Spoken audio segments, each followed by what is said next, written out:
Assalamualaikum warahmatullahi wabarakatuh. Selamat bergabung kembali dengan kuliah online dengan bersama Andri Himawan.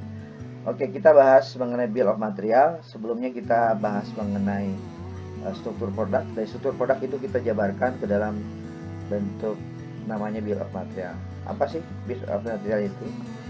Bill of material itu sebenarnya penjabaran lebih detail dari struktur produk yang kita bahas. Seperti ini ya, kita pretelin lagi si produknya.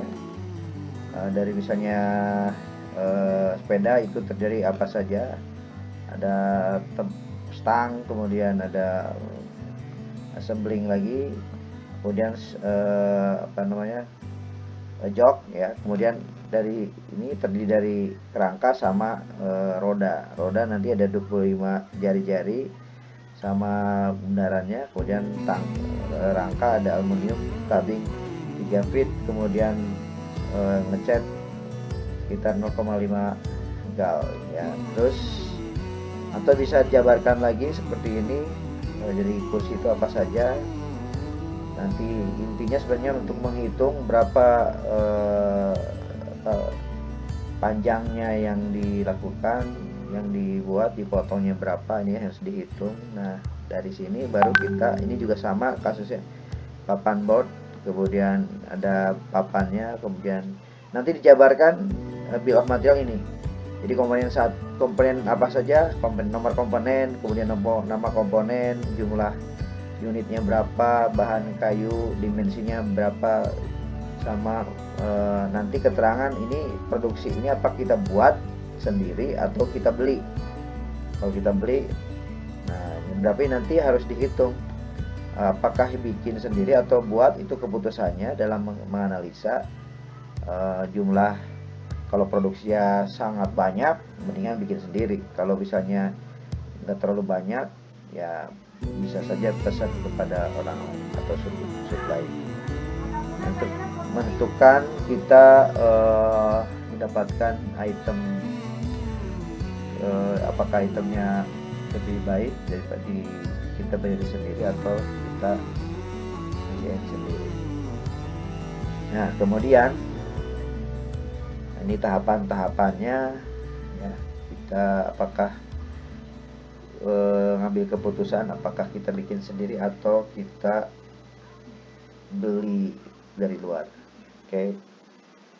Nanti yang jelas kita harus jabarkan satu persatu komponen, nama komponen, nomor komponen, nomor gambar kalau ada gambar, jumlah komponen, spesifikasi bahan, dan keputusan buat atau beli. Ya, ini contoh pabrik berancang produk X yang dibuat dari plastik keras. Ada 3 alternatif untuk dapat komponen tersebut. Nah, alternatif pertama adalah perusahaan lain mensuplai produk X dengan harga 7 juta per 1000 unit. Harga termasuk biaya alat, pemasangan alat dengan minimum pemasangan 20.000. Perusahaan mengeluarkan biaya sekitar 30 juta untuk teknisi. Alternatif B adalah teknisi pabrik akan mencetak produk X sendiri dengan biaya 650 juta. Dia harus beli mesin dan sebagainya. Kemudian produk X diproduksi dengan alat cetak otomatis dengan biaya 3 juta per 1000 unit. Alternatif C adalah untuk cetakan jenis lainnya, biayanya adalah jadi kita bisa alternatif berapa desain atau cetakan lainnya, biayanya 1000 atau 1,1 miliar ya. Pemasangan alat per 1000 unit adalah 2 juta. Kalau kita jabarkan ini grafiknya seperti ini.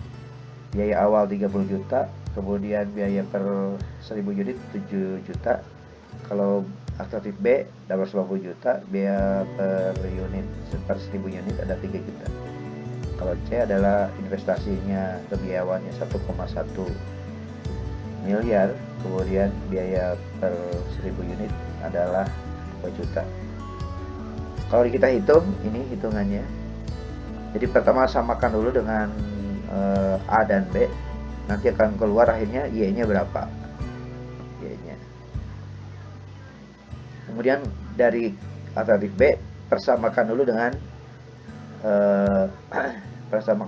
yang alternatif C. Setelah itu baru dihitung kira-kira berapa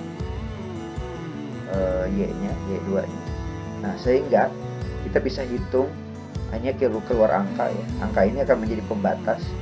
Jadi kalau kurang dari 155 pieces, maka beli aja.